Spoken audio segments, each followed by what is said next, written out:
All right, guys, welcome back to my channel. Today we are going to be reviewing one of my all-time favorite products that I've personally bought on Amazon. It is this Redliro Walking Pad. So I actually encouraged my mom to buy this as well to get her daily steps in. I have a step goal of around 8,000 to 10,000 steps every single day, and I also live in Michigan. So as we get closer and closer to the winter, that number is going to be harder and harder to reach if it wasn't for this. So right now, as you can see, I am speeding up. I wouldn't necessarily recommend running on this. This truly is a walking pad, and I do these little things called step-episodes, where I'll watch an episode of my favorite show, and I'll just get some steps in while I'm doing it.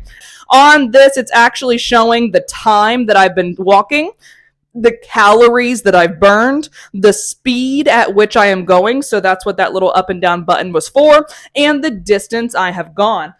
I can push this button right here on the remote that it came with. And as you'll see, you'll hear it going up and down. I can also press mute. I can press power.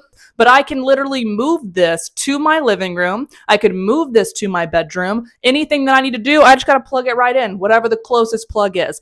My mom bought this because I told her to, and so she could get her steps in. I personally love it. If you need steps during the day, or if you live somewhere where it might not be as easy to get outside and you want to still hit those steps, shoot, you could even have this in a 9-to-5 corporate setting. Just bring this and pop it under your desk. This is my absolute favorite one. I personally got it in the color pink, but they have other options as well. So highly recommend, if you need steps as much as I do, go grab a Redliro Walking Pad.